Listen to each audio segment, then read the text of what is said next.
Hi, everybody. Welcome. I think everybody knows most of us. Most of you are old, wonderful faces, not old in the bad way, but just familiar. For those of you who are new, we do have a few new members. I'm Lisa Herrick. I founded 31st Street so many years ago, and we are still going strong. We have still have about 1,400 people who belong to us. And I really kind of assess sort of how big we are in terms of activity by how many people open the newsletters every week.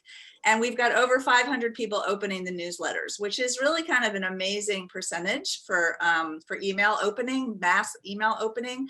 But it just tells us that we have a very large core of very active members who are keeping up with whatever they're doing. They're keeping up and they're still with us. So before I launch the program today, and we have a program that's going to focus on Virginia. This is our Virginia Kickoff, and it's going to focus in large part on the work of Christine Bachman, who's going to be speaking with us today. Jim Shelton is going to start us off with some more general background on Virginia and why we're excited to have Chris here today, and sort of why we're happy that she's launching so quickly. Today, we're actually going to try to raise some money for Chris, even while we're meeting.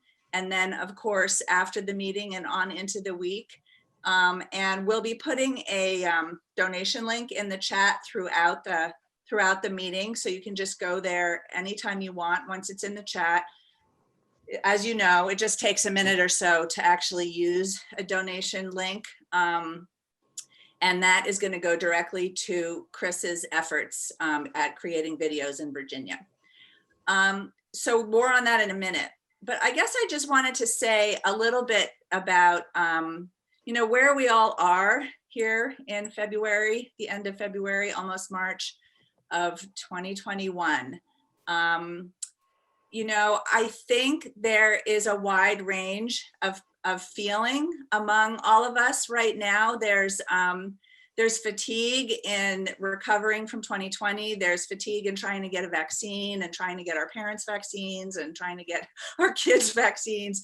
I mean, there's just a lot going on right now. And even though a lot of the news is bolstering, as Mary was saying, there's still a lot of news that is a struggle to get through every day. So frustrating. So I think what I would like to just frame this moment as is whatever you have a capacity to do, we are ready to get you going.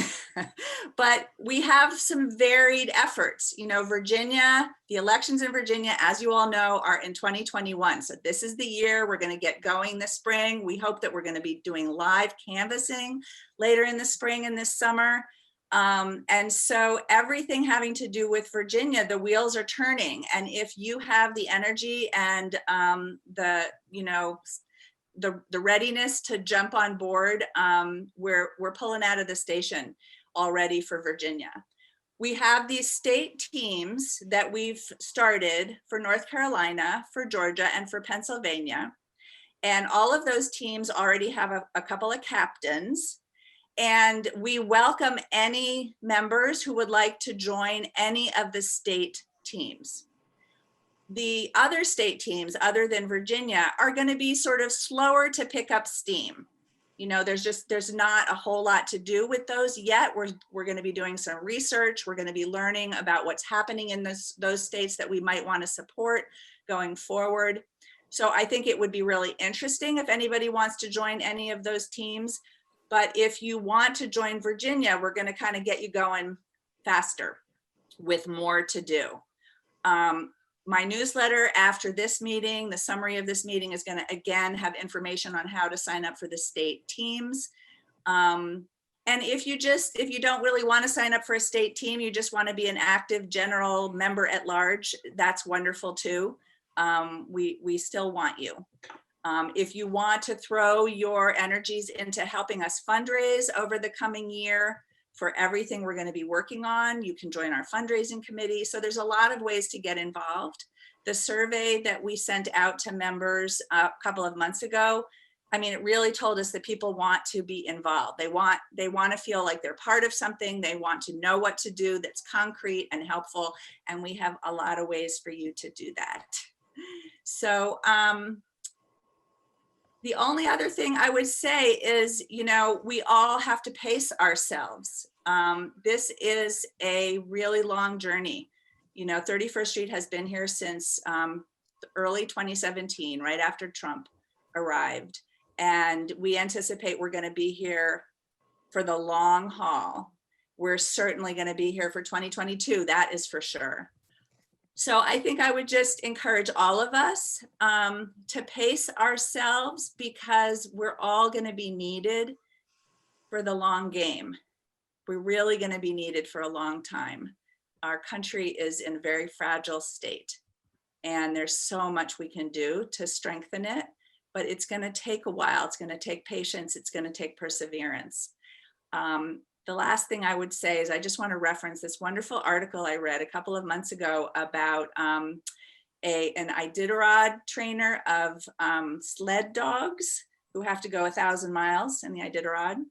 And she talked about the best way to prepare her dogs to run 1,000 miles and stay healthy was to help them take care of themselves in advance, to rest them in advance of every day, to feed them in advance of every day, to really nurture them in advance of every day, so that they would have the stamina and the energy to do amazing things all day long. So I think that's a great model for us, to just keep taking care of ourselves as much as we can, so that we have the energy to do a whole lot of good work this year and on into 2022.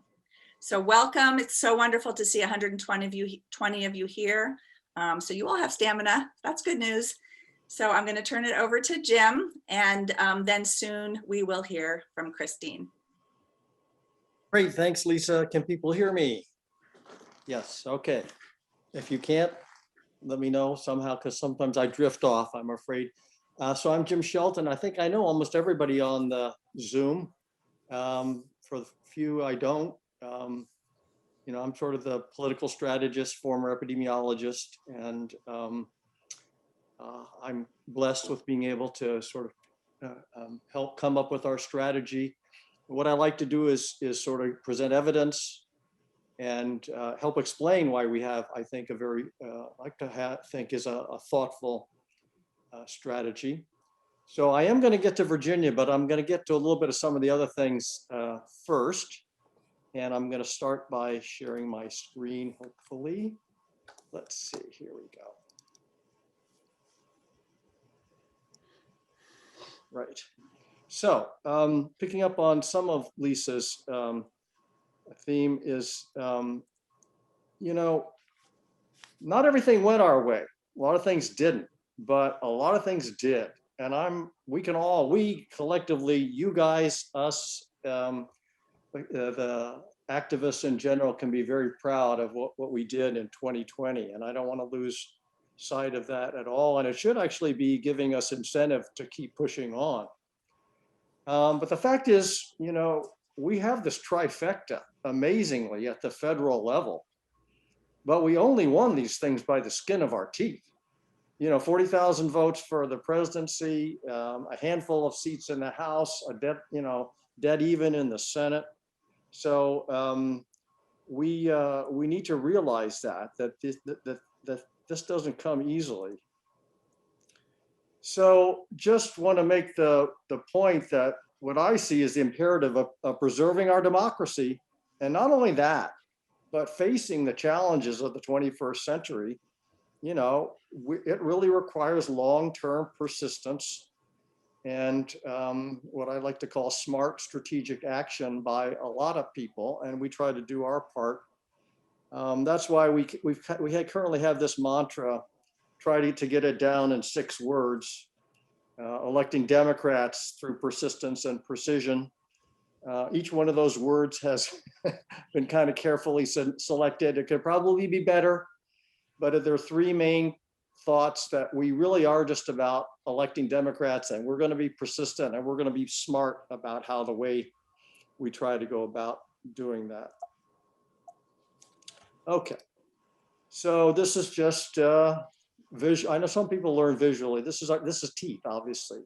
And if you notice, there's not too much skin on these teeth. So the skin of your teeth is a very small amount of material, if any. And if that's not enough to put the fear of the deity into you, this ought to be, which is Ted Cruz at CPAC and all these other crazy people, just in their bubble, talking about how great they are. So, I mean, this is just to motivate us that we, it's not over by any means, and it's a long-term situation where we just need to pace ourselves. That's the way I like to think of it. Okay, so shifting gears, kind of a trick question here. Who won the popular vote for president in the United States in 2020? And the answer is Joe Biden is a correct answer, but another correct answer is didn't vote. So here's some fairly straightforward data. I mean, I'm showing you this for strategic reasons. Basically, the overall vote in 16, 18, and 20. And if you'll bear with me to look at 20, this is looking at all voting age population. So this 84 million, that's what these are millions. 84 million Americans that were of voting age. Some registered and didn't vote, many, actually more, not registered. That's still the, if you will, sweet spot. Andy, this is really interesting. To use that word. Yeah, I think it's interesting. 84 million people. Okay. Anyway, there's one other thing in addition. You can look at these numbers, and of course the slides will be available afterward. But in 18, if we take that as kind of a baseline, and the number was even larger of people who didn't vote, that was the pool of people that were available to move to 2020. And notice that this is the presidential vote, that Trump and the Republicans, just for Trump himself, were able to turn out 23 million additional of that pool. And we were able only we did a good job. We turned out 20 million, but they turned out more.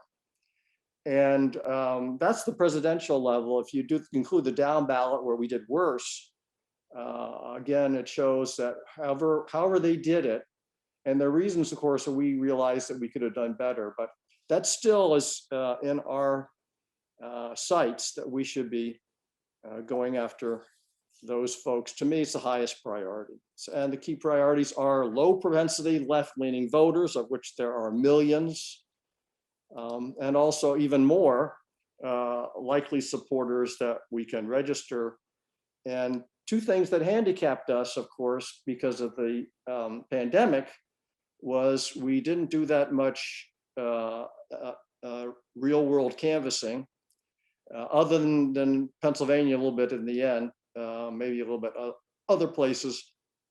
And all our voter registration efforts kind of came to largely a halt, almost a halt, not completely, but we need to turn our sights back on those again. And the good news, again, I'm an epidemiologist. I don't claim to be totally right, but the way I'm looking at stuff is going to be reopening sooner than many people think. I mean, we're still going to have to wear our masks and so forth. And many of us did canvassing anyway. This is Georgia. They were doing canvassing. This is from the general election, but also voter registration in Georgia. This is Savannah. You can see January 5th. For the runoff, they were doing voter registration. They were doing it safely, but it's going to be even much more safely. And we'll have to pivot back to do these things in real time and space. Just one other interesting thing, and this relates to the issue that I talked about the last time of the working class white voter, the non-college educated white voter that I think is so important for us. This is a map of Pennsylvania. I don't have labeling on the counties, but it actually shows the change in Democrat Republican presidential margin, not whether we carried it or not, but what the change was in percents for each county. So, I think this is Dauphin County here. I can't remember. No, maybe it's this one, where we work so much, which did have a very nice change. Philadelphia, a lot of great numbers. We won Philadelphia by a lot of numbers, but we actually had a lower vote share in Philadelphia. The point is that, and there's other data that support this, what actually made the big difference in share for Biden in Pennsylvania and a number of other places was a small increase in white non-college educated voters, of which that's the majority in Pennsylvania. And we didn't win them, but we got enough of them that it made a big difference for him. And it's this concept that sometimes losing by less means winning. And that's why I really think I showed pretty much this slide the last time. We need to figure out a way to engage not just those voters, but to include white non-college educated voters in our strategy. Okay, so let's shift now to our map of the United States, just to have so people can get a little visual of what our state priorities are as of now, beginning with Virginia, which of course has our elections this year, and many of you are in Virginia, I see on the call. So we'll be talking a lot more about that, but that's one agenda. Pennsylvania and North Carolina and probably Georgia, hopefully Georgia, we're in it, there's no election, well, they're municipal elections, but that's not really our interest. We're sort of for the long haul. I would say, we got religion. We got religion in 2020 from the experience in Wisconsin and in Georgia about the value of longer term infrastructure building for grassroots groups in key states that'll have an impact over time. So that's the strategy for Pennsylvania and North Carolina. A lot of this is guided by where the key Senate races are going to be, right? So Pennsylvania's got an open race. North Carolina's got an open seat. Georgia, we have to defend. I've got these other states here that we're going to be watching to see where but we're trying to stay focused, but things changes. Those are also potential states. I mean, the other reason why we have these states is because they're nearby, we have experience with them and so forth. So that's the rationale for those states. Okay, so then what is the overall strategy? Virginia elections. And then getting back to these local grassroots groups based on where the key US Senate races are. What's going on now with, we have sort of small leadership teams that are doing a kind of due diligence to try to ferret out where are the real possibilities for local organizations that are on the ground that we can support and recommend to you to support, I should say. And we're taking our time. We're pacing ourselves to look across Pennsylvania, North Carolina, and Georgia, particularly to talk to key informants about, what might be good for us. Some of our sister organizations, that's the main thing that they've done. They've supported these organizations on the ground. And there's a national organization called the Movement Voter Project. You may have heard me talk about that before. And that's what they do. Their mission is to try to connect donor organizations with on-the-ground organizations to fit them where they might have the most impact on electing Democrats. And we haven't really turned to this that much, but I think we will have to figure out what the opportunities are in voter registration. I could see us supporting You Can Vote in North Carolina. I could see us actually going back to supporting Field Team 6 now that we might be able actually to register people in person. And that methodology worked really well at the time. So we're going to have to sift through that, more to that, and there to come. And we have other opportunities that may arise, of course, always staying nimble. So in supporting local grassroots groups, I've just laid out, what are we looking for? What would be a good grassroots group? I got a list of about maybe 10 criteria. I won't spend too much time. They need to have a year-round, on-the-ground presence. In other words, we don't want to support groups like us. We want to support people that are really indigenous, of which there are a number, that will do voters registration. They will do probably something called deep canvassing. And for those of you who are maybe not familiar with this term, it's used, or this concept, it's used by different organizations kind of in different ways, but the common denominator is to try to have conversations with voters, typically outside the context of the direct election process, although sometimes it is. And oftentimes, though, approaching them, really just saying what's important to you, having a conversation with them, and then ultimately steering them toward why it's important to vote and why it might be important to vote for Democrats and so forth. So we're trying to do our homework to understand better that methodology, because it does seem to be a methodology that works. It can work. And also you need, these organizations need to have something to do when there's not an election, particularly right around the corner. We need to make sure that electoral, winning elections is a big part of what they want to do. Most of these organizations do other things, which is a good thing. We're also looking for a multiracial approach, which may seem like a pretty odd way of saying this, but a lot of the organizations that are out there are actually persons of color oriented. And that's very useful. And there's a lot of mileage to that.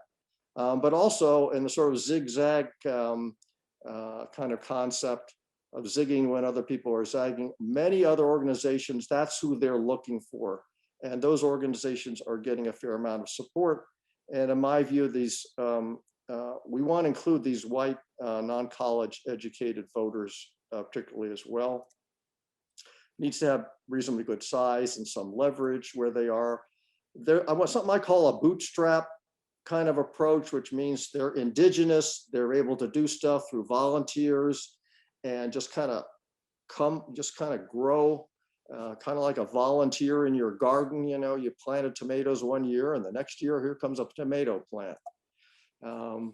Not quite the best, and that have some track record that they can point to, some accountability, and also that maybe they're not getting as much support as others. And there may be other criteria, but hopefully this will give you an idea of what we're trying to look for of organizations to support.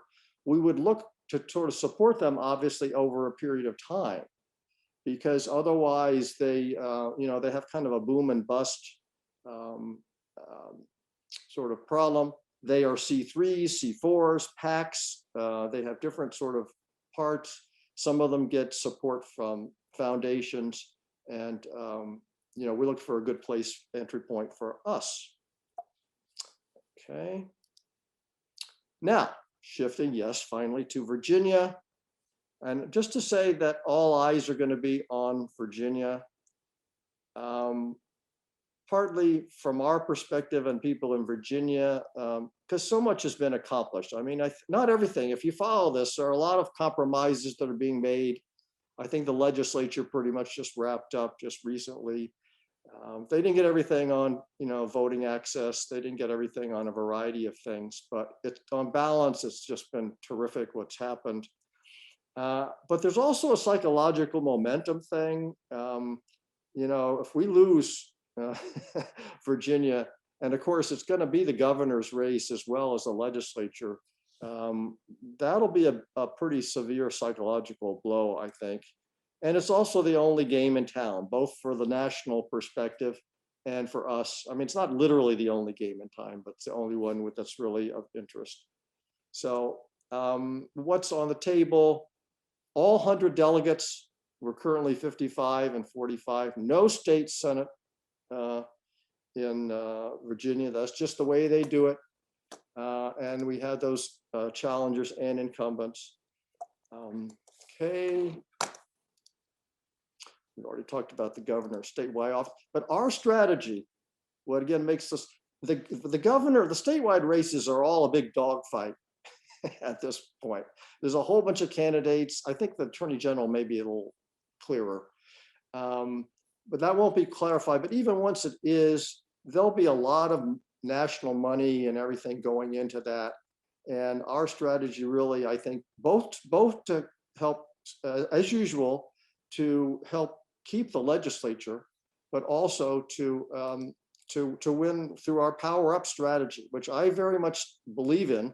I think it's, even though we lost a lot of legislature races, I think it worked in 2020. Okay. So what's what I'm calling 3-track strategy for winning the House of Delegates? First of all, of course, is direct money support for those, mainly for the challengers. And we'll have to see, well, what we always do. We'll see how much money people are raising and what they're spending it on. And early money always is better, but it's still too early for the most part, especially for the challengers. The primary is not till June 8th. There will probably be a very small number of challengers that will not be opposed, and we might start to support, but it's a little too early for that. Hurrah, we will have canvassing for those of us like Ann Labriola, who loves canvassing. You know, and there'll be plenty in Nova, because I mean, there's so many incumbents in Nova. We'll have to try to figure out again, maybe which ones need the help the most. Also the Richmond suburbs and Hampton Roads area around Norfolk. I'll show you a map in a minute. But here's what we're talking about today. Here's what we're ready to do now, which is that our great friend, Chris Bachman, who knows as much as anybody about the situation in Virginia and her PAC, Our States Matter, she's probably going to support with digital one way or the other, maybe about 25 candidates. And the good news for us in terms of funding is that once we can kind of get her going, if we can jumpstart her, we can kickstart her, and she can do her filming, as many people know, that will, that will get her able to then proceed, and then the campaigns will pay for those themselves, and we won't have to pay for the most part. In North Carolina, we had to pay for a lot because there were these bureaucratic problems of doing. We shouldn't have to do that in Virginia. And I always like to pause, because there's always people that don't know what digital is. But digital advertising is basically any kind of advertising, and the way I define it, that's going through computers or mobile devices. And it's not the usual, it's through, theoretically, it's through Facebook, although Facebook's still got a moratorium on political advertising. It's Google. It's just on your computer. I bought some shoes the other day, and now I'm seeing all these ads on my computer for shoes. You probably have the same experience. And it's also something called connected TV, which I think is actually Chris Bachman's favorite. So we think it's really cost effective and much better than television, actually, per dollar spent. And just got another map for people to get a sense of Virginia. All the red spaces are currently held by Republicans. You can see big cluster of Democrats in Northern Virginia, also around Richmond, Hampton Roads. There are four around Richmond and Hampton Roads that we particularly have our eye on. So I do see our priority as being those for funding those candidates, because I do think in terms of money, direct money. But I think in digital, the great thing is that we can support Chris, and then that gives her an entree to support maybe 25 candidates, a lot of which are listed here. Pretty much all of them are listed here on this map. And a lot of these names should be pretty familiar to many of you. All right, so our goal is to kickstart the digital effort, and it's actually fairly a modest goal in my opinion compared to what we've done before, you've done before. An overall goal of $40,000, and today we're trying to raise at least $25,000. And once I quit talking, I'll put in the chat, how much we've raised as we go along. I'm sure hoping that our folks will come together to get this going, because it's really very, very cost effective in my view to make our world a better place. So appreciate your help on that. And then I hope Chris is here. I always say she is, so great. I don't know what to say about introducing her, but I mean, I've worked with her now through 4 cycles. She's great to work with. She's totally dedicated to what we do. And I think it's a great blessing that we have her to work with. So I'm going to stop sharing and yield to her. Over.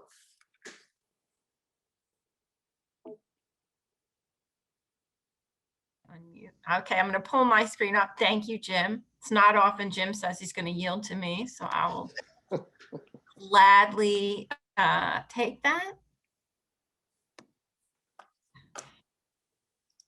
Is it up on the screen? Yes. Okay, great. Now let me get to my start the slideshow.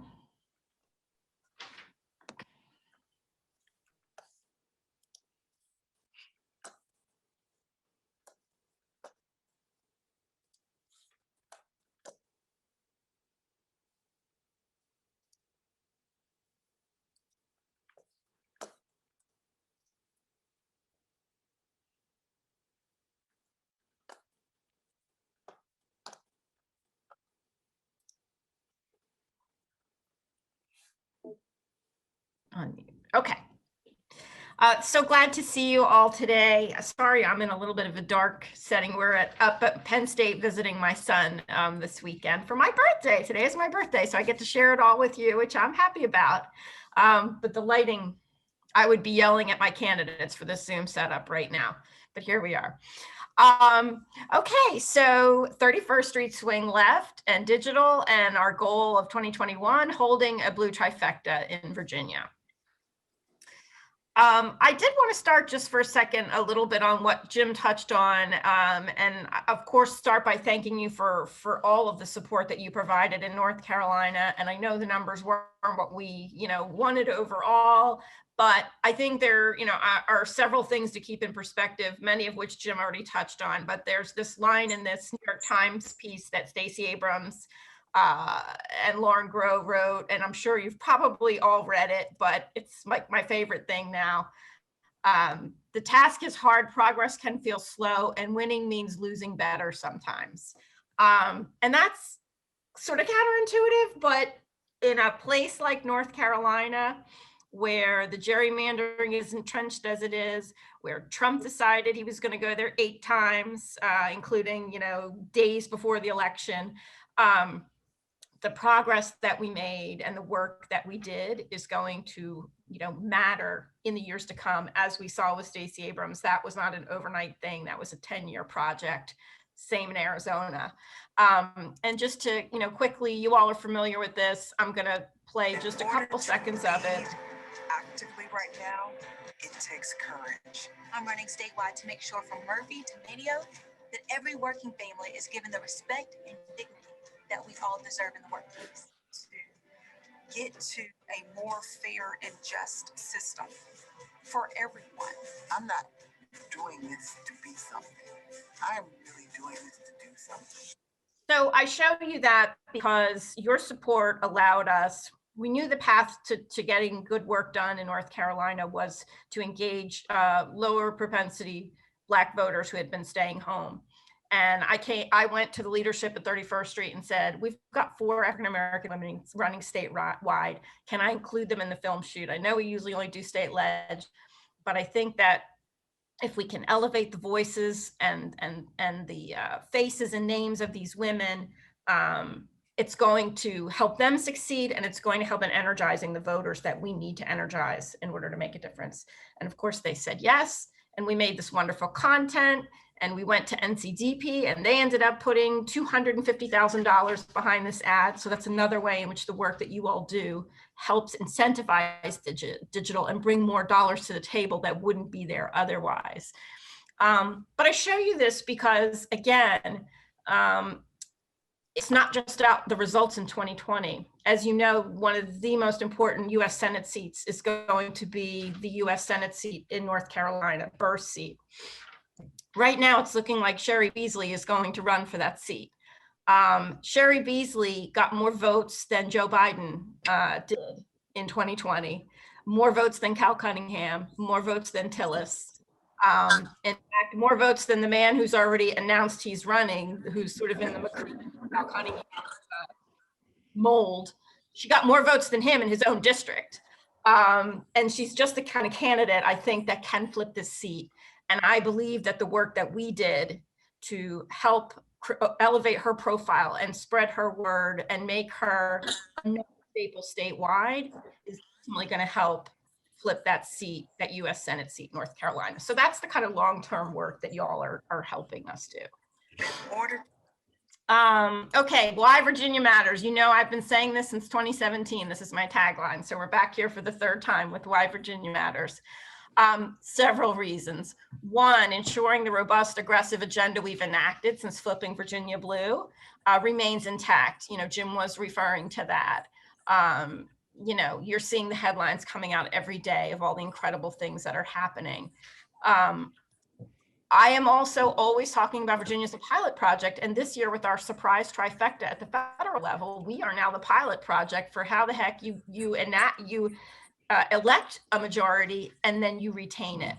And to me, the key to that is getting things done and telling people you got them done. And so it was very interesting to me, this Ezra Klein story that I have up here that was in the New York Times a couple of weeks ago. Democrats, here's how to lose in 2022 and deserve it. And the line that I've highlighted is, you don't get reelected for things voters don't know about. In my opinion, this is where Democrats often fall down on the job. We do all the great things, but we don't tell everybody we did the great things. So for instance, President Obama bestows healthcare on millions of people and they end up hating him for it because we never took a victory lap. We never connected the dots. We never said, you placed your trust in me. I told you I was going to fight for X and I got X done. And so I see right now in Virginia that we have accomplished tremendous things, but we're missing that piece of connecting the dots for voters. And this is exactly what Ezra Klein is pointing out with respect to the federal midterms. And I really believe that if you can help me get the funds that I need to kickstart a messaging plan early and to do this kind of messaging, we are going to set an example for the midterms for 2022 about how you get this thing done. It also matters, Virginia, because this is not going to be a layup. I think some people are like, oh, Virginia's blue. You know, look, we just turned blue. There's still a lot of work to be done here. This is their 2017. In 2017, when we did all this great flipping, it was because they had a whole body of work and of legislation they had passed and votes they had taken, and we killed them with it. They are going to now have all of this incredible legislation that we've passed that they can go to their voters, whether they be, you know, reproductive rights for women or LGBTQ or gun legislation or criminal justice reform. They're now going to all run to their base and try and get people fired up about all the things that we've passed and the votes that our people have taken. We have a target on our back this time. There's also no Trump at the top of the ticket to inspire turnout for our side, which has been a very big factor in Virginia. So this is another something that we have a chance to get ahead of in Virginia, ahead of 2022, when Democrats are going to be looking about what are the successful ways to do that. And then what I'm like to call the canary in the coal mine that has me sort of panicked about why this isn't a layup this year. We had a special election in HD2 in January of 2021 because Jennifer Carroll Foy, who's running for governor, decided she was going to give up her House seat. So there was a special election. Now, we had won this seat in 2017 and 2019. Jennifer flipped it in 2017 and held it in 2019 by a 60-40 margin, 20 points. In a special election just last month, our candidate won it by 3 points. That is a massive and terrifying swing, in my opinion. And that is something that we all ought to take notice of. And, you know, I spoke directly with her campaign manager the other day, and I said, you know what, do you have thoughts on that? She said, well, I just think voters were fatigued. Like 2020 was such a big year and it wasn't on people's radar. I said, that's fine, but it doesn't explain how they turned out so many voters. Are they more activated than we are? Like, this is something we really have to be worried about, in my opinion. Continuing with why Virginia matters and why I am hoping you'll support me in my effort to get this thing rolling quickly. To me, it's all about a race to the narrative. Who is going to set the narrative as to what the stakes of this election are? And I think that 3 separate messaging lanes have to be established early on and in a parallel way. And the first is who we are and what we've done. And that kind of gets back to that Ezra Klein article. Like, we can do all these fantastic, amazing things, but if no one knows that we did it, it's a tree that falls in the forest, and we're not going to get reelected on it. So we first have to define who we are and what we've accomplished. And really, my thought on this is that Democrats are getting things done for you.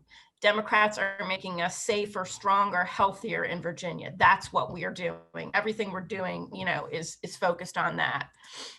The second piece is who they are. And quite frankly, I'm a little sick of getting hit with the radical leftists, you know, mailers and messaging every cycle by them, with pictures of our candidates and Bernie Sanders and have you.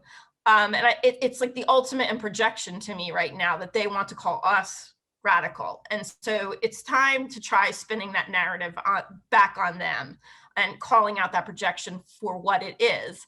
And tying them to the radicalism that is the Republican Party right now, whether through Amanda Chase, if she is the nominee for governor, or for sitting legislators like Dave LaRock, who wrote to Mike Pence and said Virginia's, you know, millions of votes should be thrown out, our state electors should be thrown out, connecting them. And that's a way to kind of tap still into that anti-Trump sentiment without Trump at the top of the ticket. And then the third piece is inoculating, and that's sort of like bracing for things that we know are going to be things they come after us on. And instead of waiting on our heels for the punch, for us to be aggressive and punch first and set the narrative to be what we want it to be. I often jokingly refer to myself as the Patrick Henry of progressive digital consultants, because I'm always running, I feel like I'm running around screaming, the Republicans are coming, the Republicans are coming, like we have to get ready. And they are coming. And to me, they're telegraphing quite a few things as to what they're going to do. I mean, first, they're going to try and run on defund again, because, wow, it was a knockout punch in 2020. And guess what? We had an entire special session in this past summer of 2020, where all we did was pass criminal justice reform. So they are going to come after us on that. And it's important for us to beat them to the punch by setting the narrative as to this is what our criminal justice package achieved. And also, for example, leading with the fact that we just 2 days ago, Friday, passed a budget that gives an 8% pay raise to state police troopers. So we need to just defang that right away. And actually, a bunch of Republicans voted against it. So we've got that too. But if we don't get there and set it in that way first, they will come in with defund and we will be playing defense. The other thing is that I believe that this cycle's defund is going to be reopening schools, that is where they are going to go. That is what they're going to try and hurt us on. It's a 2-for-1 for them. It's a kitchen table issue that they can reach across the kitchen table to very frustrated parents right now who are upset that their kids, have lost all this learning time, and say, you know what, the Democrats have bungled this. Red states have been open for a year with no problem. Blue states have been open. North Carolina has been open. Massachusetts, Rhode Island, like the Democrats are bungling this and your kids are paying the price. And the second part of that whammy is, and you know why? Because they care more about teachers' unions than they care about your kids. And so just quickly, to me, the hallmarks that this is going to be a coordinated attack like it was on defund. Number one, they have sent Freedom of Information Act requests to all 26 sitting Democratic incumbents in the key districts, asking for all correspondence that relates to teachers unions and reopening schools. So they're making a big stink about that. They introduced a 2-sentence bill in the Senate that basically just said reopen schools because they want to get us, have to vote against something. And they've already come out with a video, which I'm going to show you. So if you go on their Twitter feed for GOP House, it is just nonstop, school stuff right now. So they've got this video, which likely means that they're putting money behind digital ads for it. Facebook is still shut down, so they've got to be doing it somewhere else. And they've got this hashtag, open the schools, let kids learn. And so I'll just show you this video real quick. What don't they understand? For kids, school is everything. School is learning, lunch period, friends, the big game. School is where our future starts. The CDC, the science, and the experts say schools can safely open. There's little talk about what's best for us. Unions and politicians seem more concerned about what's best for them. The failures won't go unnoticed because what's happening is real. It's time to let kids learn. So they're not being coy about where they're going. And I think we had best get in there quickly and set the record straight regarding how many districts are open. There is a new bill that Schuyler Van Valkenburg put forward that I believe passed, and, explain the intricacies of that, taking the fangs out of this union piece, but they will try and do a lot with this. And if we just sit back and let them, that's going to be on us. We also have things to be aggressive about in terms of teacher pay raises that we did, in terms of $51 million has been allocated to deal with COVID learning loss. But this is one of these issues that some people are saying, well, they're also hitting us about vaccines, but everyone's going to be vaccinated by the fall and schools will be open. And schools probably may well be open, but the learning loss issue isn't going to go away. And they're going to say they cost your kids, over a year of learning because they didn't get their act together. So I want to be aggressive on that. What don't they understand? For kids. All right, let me get to the next one. Yeah, I'm done with you. Noticed because what's happening is real. It's time to let kids learn. What don't they understand? I'm gonna stop the share and then go back to, doesn't want to let me move past that screen.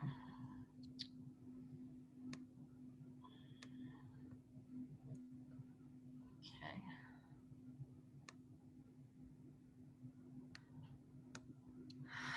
All right. I just have, I think, 2 more slides now. So what do we want to do? We want to do what we always do, which is if you build it, they will come. We want to get one of our green screen shoots going. This happened in Virginia in 2019 when you all found the money for me to do a shoot early in June. It happened in North Carolina last year when I did another shoot in June that y'all funded. If we go get the footage, we will then be able to control the pace and the timing of communicating. We will be able to ensure that candidates have good video content and not the junk, quite frankly, that some other digital vendors come up with that are just like basic static ads that they throw up, that are not candidate to camera. You know that I do a documentary style interview, so I'm getting people in their own words in an authentic way. And I can cut I've cut as many as 10 ads from 1 2-hour session with a candidate. So this is what my pop-up studio looks like. Instead of doing what a typical firm does, where they'll charge a candidate $10,000 to come out and do a film shoot, where they'll just do them that day, and then they'll have pictures, film of them walking outside and holding hands with their family and all kinds of nonsense. We set up a studio, in a hotel, and we rotate people in 2-hour shifts at a time, and we get everything we need to be able to cut, as I said, as many as 10 ads. And once we kind of have that, the way it has worked every cycle is we are the only ones that sit on this candidate to camera footage. And so we are able then to drive the best content, and to also encourage candidates to be doing digital the way they should be. Real quick, I'm just going to show you, some of you probably seen, but one of my favorite video spots we made last cycle, which is going to apply again this, because we're going to be in COVID. We don't know how much longer, hopefully by the summer folks will be canvassing, but look, in Virginia, we usually start in March, so we're going to lose some time here. So in North Carolina, we sort of got innovative and created a virtual door knock for our candidate, Amy Steele, and we began by running it to, she had 12,000 new voters in her district, and that was our focus, was to virtually knock those doors of people she couldn't go to. And this is what that looked like. Knock, knock, it's Amy Steele, and I'm running for the North Carolina House of Representatives. This is me showing up at your door, but kinda online. It's my pleasure to meet you. I want to help restore professionalism to public education and help you by expanding Medicaid and making sure you can live and work in the same community that you call home. Thank you for opening up this video message, and please make sure you vote in the fall.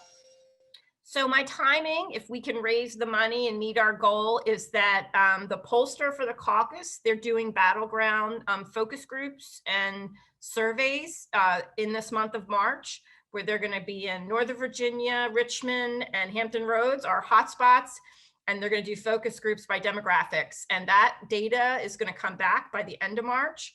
So my plan, if you all can help me raise the funds, is I'm gonna go film in April with that polling under the focus group stuff under my arm, and I'm gonna hit all the issues we need to hit, and I'm gonna hit it in the way that we can with digital. By if I find out that Black voters care about this issue, whereas Latino voters care about that issue, and young white women care about this issue, we'll get everything we need in that session. We'll have it, and we'll be able to cut ads from there. So I am going to leave it at there. I'm happy to, I'm not going to get into this now, but if people want me to and want to ask in questions, I can talk a little bit about how we target and how digital works and all that. But I know a lot of you have been here before, so I'm going to leave it to you all to tell me if that's something you want me to get into.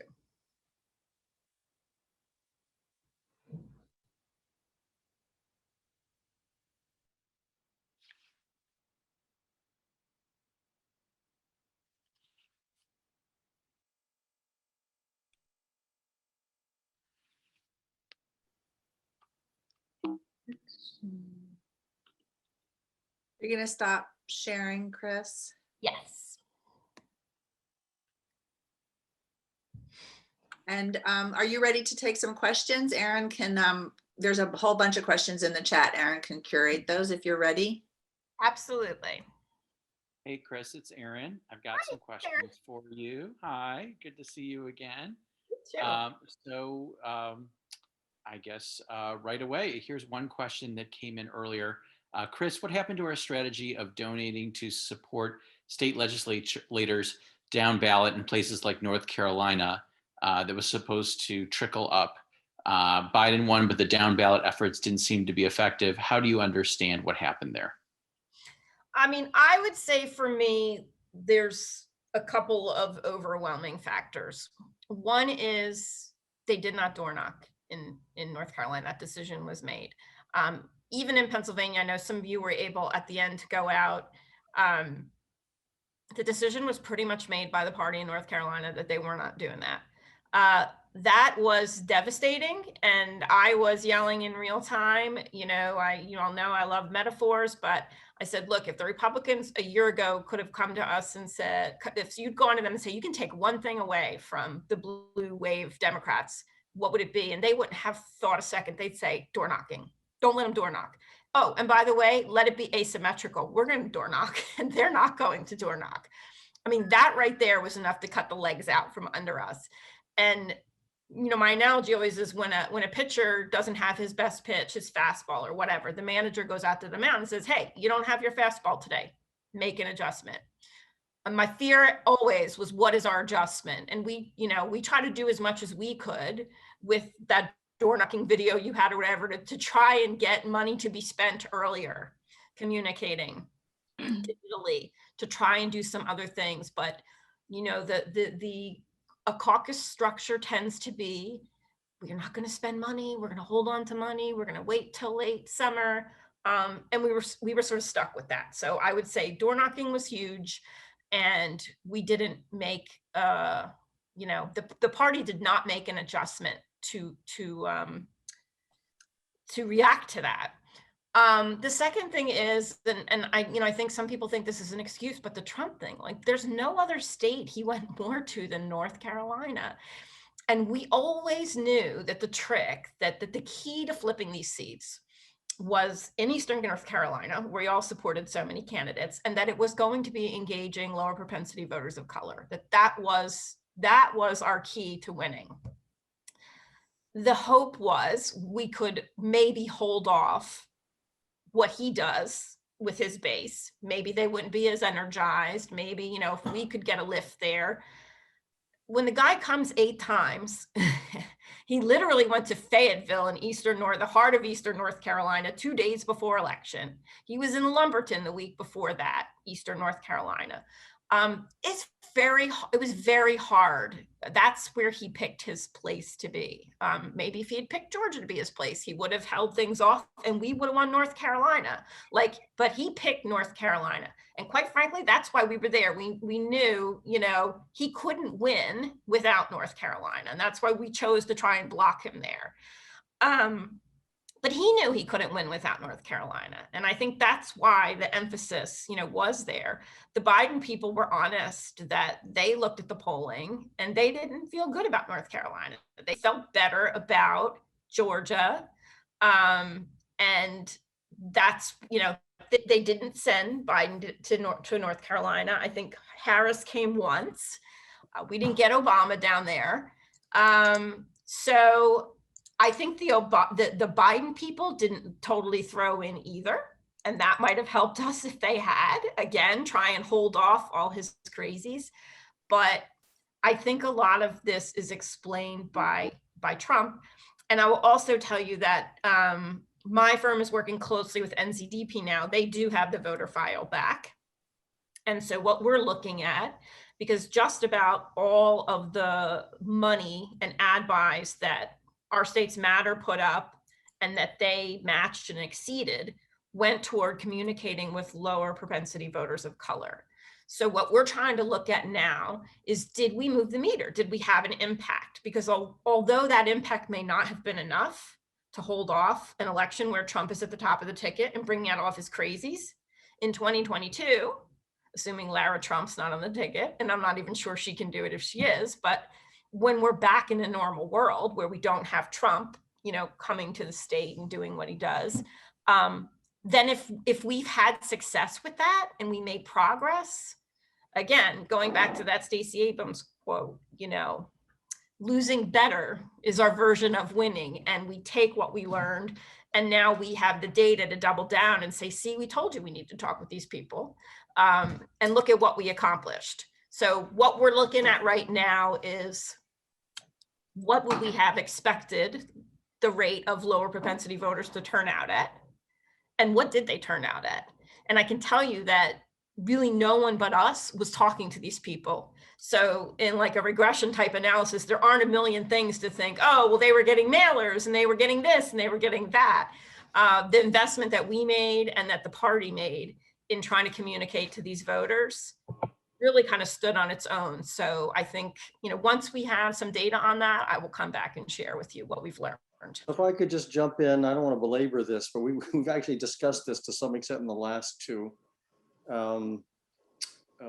meetings. And that's one reason I showed that slide about how the Trump voters turned out. This is a nationwide phenomenon that Trump was able, and his campaign was able to turn out enough voters for him that was compensated to some extent because a lot of Republicans still didn't want to vote for him. So he lost. But all those people that he turned out then voted down ballot typically. It's a little bit of oversimplification for Republicans. And interestingly, North Carolina did better than most other states, actually, in terms of that particular, and there are about slide I showed the last time of about 8 of our candidates that did better than Biden, even actually in North Carolina.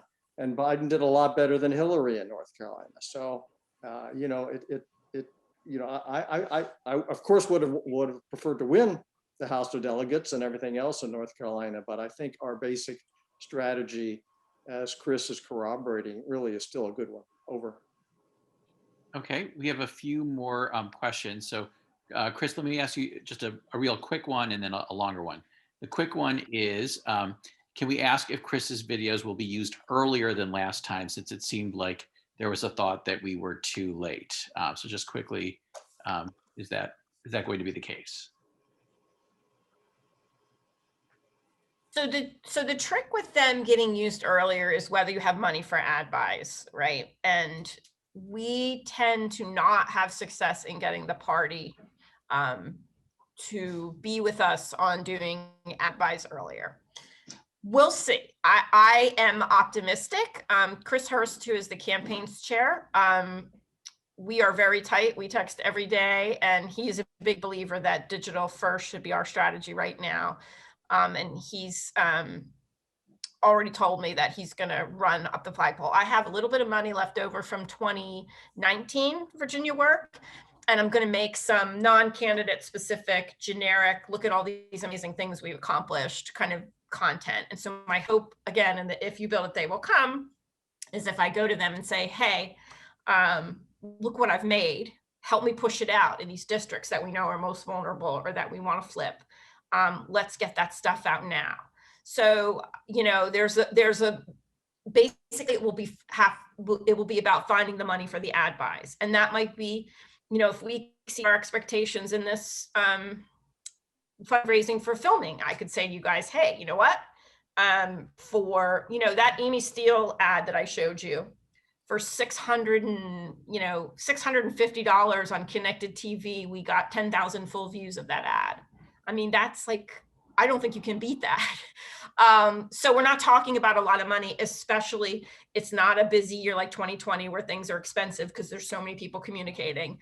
I think that we can do a lot. And then I'll be going to organizations like Win Virginia to try and get them to do an investment. I got them to give me $60,000 in 2019 in October, later than I wanted to be. So I'm gonna have to make this pitch to them. Like the time value of money, if you make an investment early compared to giving it to me in October when minds have been set in this situation where we're gonna have people voting in September.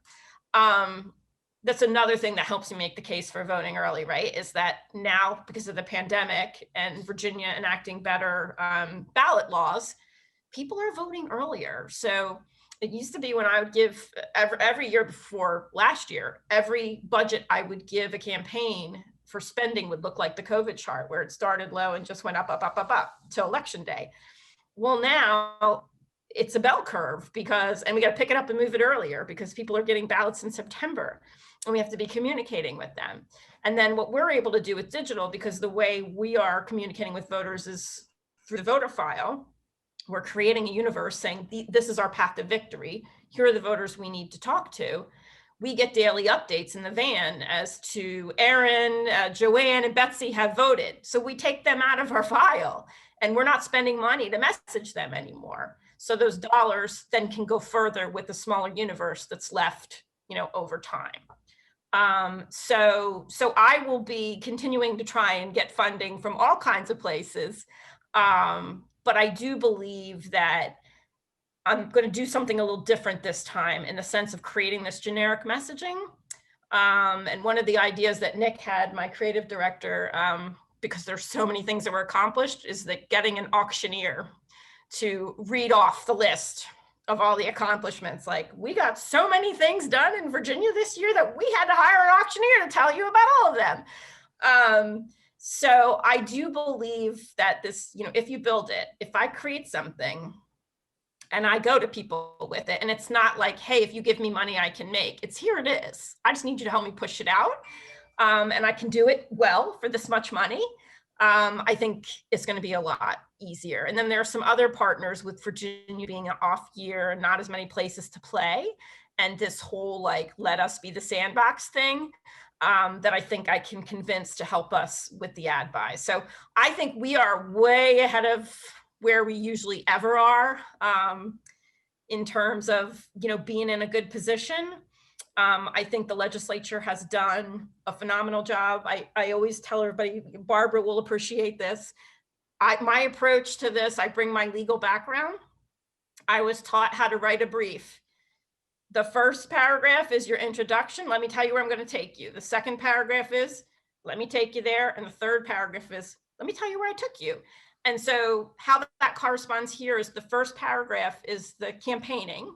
You know, if you elect me, I'm going to do this. Then there's the body where I'm taking you there. That they did the hard part. They passed all this incredible legislation. It's the third part we always fall down on. This is where I took you. And that's where I think we can come in now, and we can be Republicans to the punch. And I just feel that with this being now the fourth cycle of this, that we're just poised to be ahead. And I don't even feel frustrated about butting heads with caucuses, because I feel like with your support and what they've accomplished and where we're starting, I'm not going to wait for anybody. Like, I'm not going to beg anybody. I'm not going to wait for anybody. It's almost like, you know, glass half full. I could look at it as a vacuum, or I could look at it as an opportunity just to go in and fill the space and say, this is what the message is going to be. Great. Well, Chris, it's funny because there's been a lot of questions popping up in the chat, and you've sort of been naturally answering them as we've been going along. So actually, a lot of those questions have already been answered, like how will you convince people, you know, of your case? So I think that's great. One more question, maybe you can talk to. There's been a lot of suggestions in the chat in terms of messaging.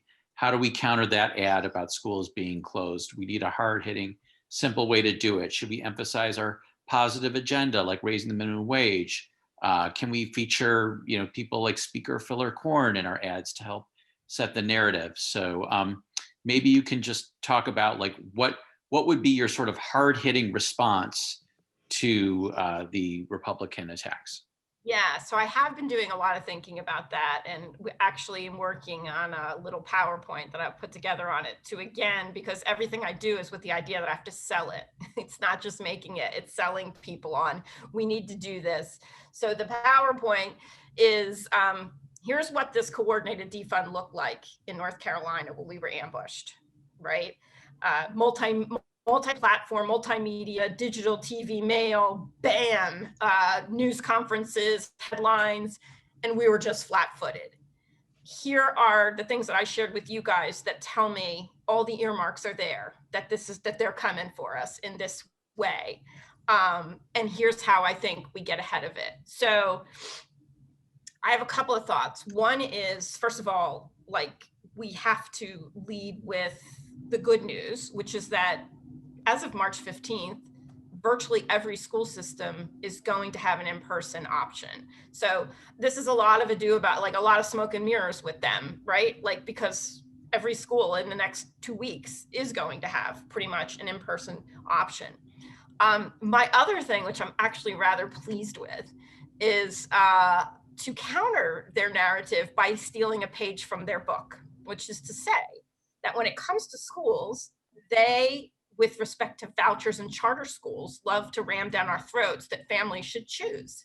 And so my response is, well, there's a lot of families that are not comfortable sending their kids back to school right now. And in fact, my husband teaches at West Springfield High School. They will be virtual as of Monday. He will have 3 kids in one class, 8 kids in another, 5 in another. Families are not sending their kids back right now. As much as people want to scream about reopening schools, they're not sending their kids back. So we have to embrace that this is an individual decision for every family. And we should, so my answer to hashtag let kids learn is hashtag let families choose.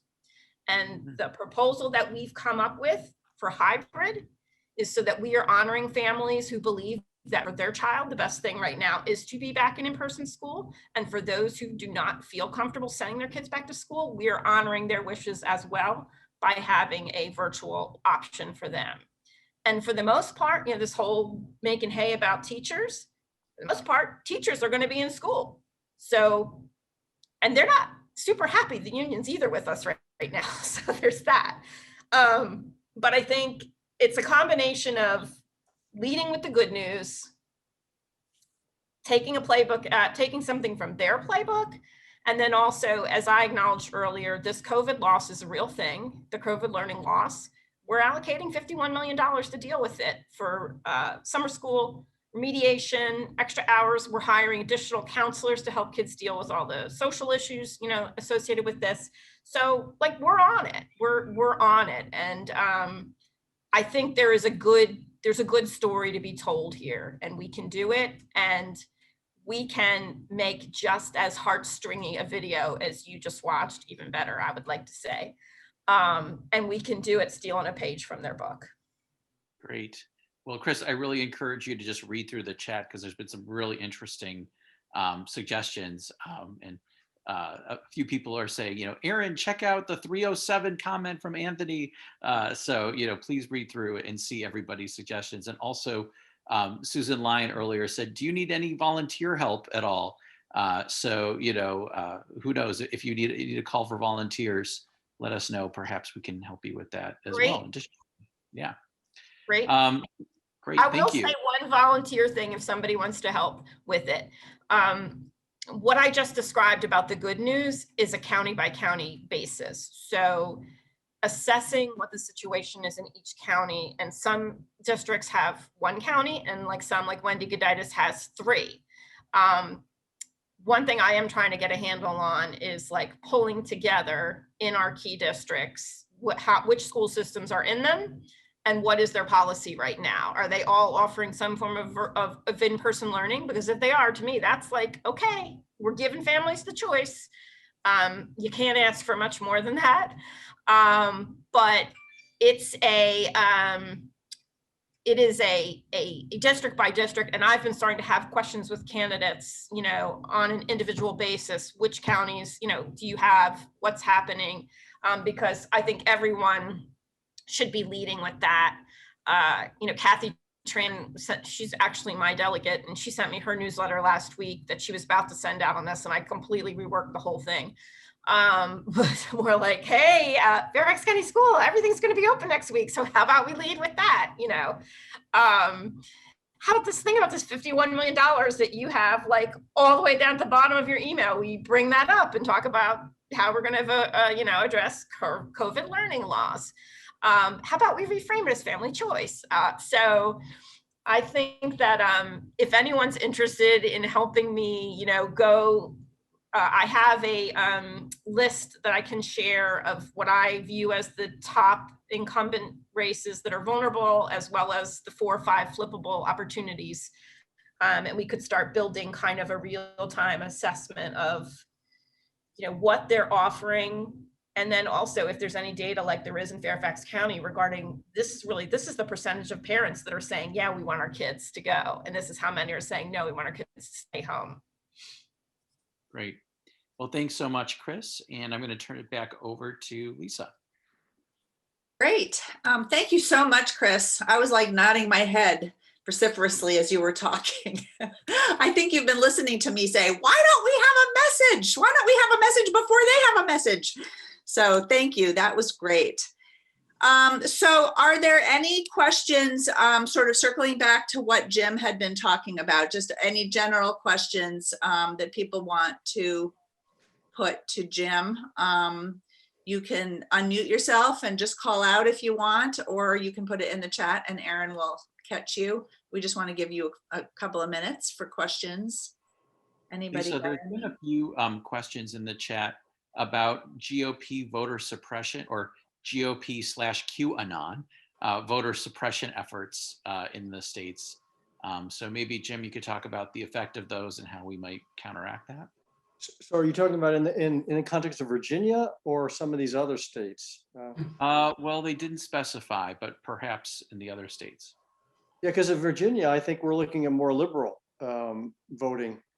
I guess one thing I would say is, there's so much that's being proposed and it's very hard to tell what actually is going to happen. and there's a lot of legal forces to kind of mitigate. One thing that you actually pointed out in an email, Aaron, is that sometimes restricting voting can restrict some of these low turnout Republicans.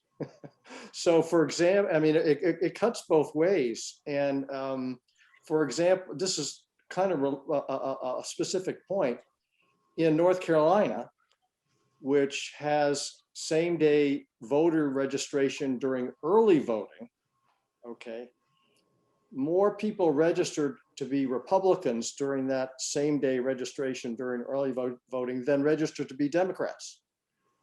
So the thing, though, is in terms of a group, I don't think that's, we're going to stay focused. We're not going to try to influence that sort of thing directly. But I think I know everybody worries about it, and it's a horrible thing. And we all want as open as one can have. But like, for example, in Georgia, I think a lot of what's being proposed in Georgia isn't actually going to happen. Over. I'll just say two things. One, there is something we talk about in the campaign world, which is the opposite of GOTV. We call it KITV, which is keep in the vote. And let's say Amanda Chase ends up being their nominee.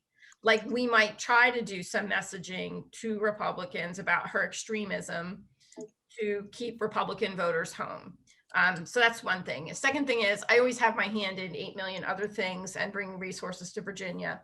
And there's a new organization that's forming called Strike PAC, which is Rachel Bidekoffer and one of Our States Matters board members is forming. What they're looking to be is a Lincoln project for Democrats by Democrats. And also it's all women run, so getting away from all the scandals that are going on right now with Lincoln Project. But one thing, and Rachel is all about negative partisanship. One lane they really want to be in, and I think that I have convinced them that Virginia is a great pilot project for this, is this whole defining the Republicans as extremists thing. And so whether it's Dave LaRock, being at the Capitol rally and insurrection, whether it's him sending the letter to Pence, whether it's him telling people to take, however you pronounce it, hydrochloric, whatever that stupid word is, actually telling people that they should take that. Like, there is going to be a campaign around that here. I can promise you that is going to be tested, and QAnon and all that kind of stuff. So we will be seeing whether that's something we're going to do, not sure, but just to let you know, I'm in contact with people who will be looking at that and testing that. Great. Thank you. Jim, there was a question earlier in the chat. Do we have any results or any information about how effective texting is as voter outreach?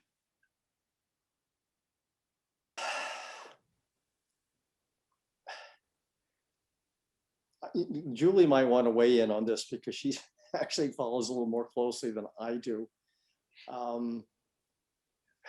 My standard answer is, I think any of these things work when they're done well and they're done in some kind of concerted kind of way. Let me go and read this thing. Was that you, Julie? No, it wasn't. So You can do that. I see Julie, I see her on the, do you want to respond to the texting question at all? I do keep my eyes open for research. I like texting myself, so I would like to see evidence it's effective. There was a little experiment by FlipNC that provided some data that showed that it was effective for a highly targeted message. And that's about all that I've seen recently. But I think, as Jim said, it's a question with all of these things, who are they targeted to and what's the message? I shared with Jim just a couple days ago an experiment that Sister District did with the Voter Participation Center that found that if voter registration materials were sent to unregistered voters, and then a week later, volunteers from Sister District sent a postcard or letter, I think both were used, encouraging them to use the voter registration form that had been sent, the control group, which did not get the postcard or letter from the volunteer, registered at a higher rate than the ones who got the volunteer encouragement. Why? We just don't know. But we have to, be looking for information that guides us to not follow just our instincts, because as highly motivated voters, we do not understand unmotivated voters or unmotivated people who vote infrequently or don't even vote at all. We just don't understand them.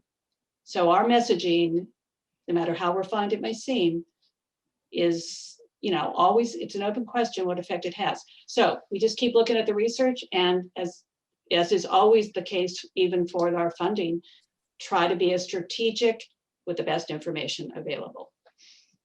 I think too that like in these state ledge races where we work, where, you all know we lost Shelley Simons by 1 vote. We won Nancy Guys by 46. Like everything matters, and do I think that texting makes a huge, no, but where you're winning races by 46 votes, I do know that I talk enough to people that they tell me there are some people who actually will engage with you on text and they do want to get into a conversation. And sometimes it's about how do I find my polling place, or like it is something important. So I think there's value in it being a piece of everything we throw at everything, especially as we're still living in a COVID world.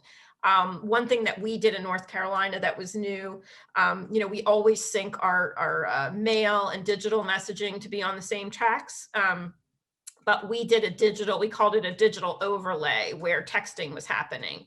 So at the same time that this text out group was texting with our universe, we were sending, as a matter of fact, the 6-second ads that 31st Street paid for our candidates. So as they were getting texts, we were also sending to their phones 6-second ads with our candidates' name and face. So just a little way for you to know how you actually are supporting texting with probably not out even realizing you were supporting texting. When I say I make your dollars go as far as they can go, I'm really not kidding. How are you going to pick which candidates that you'll support? So of course I'll talk with Jim. I think for the filming, we like to go broad and we like to include anybody that we think is remotely either vulnerable or in a flippable district. It's always better to collect it when we're there with the cameras rolling. And then in terms of, whether we're making content for people or helping with ad buys, that would be something, a decision that I would make in consultation with Jim. The way timing works, we typically get a baseline poll for candidates in mid-July.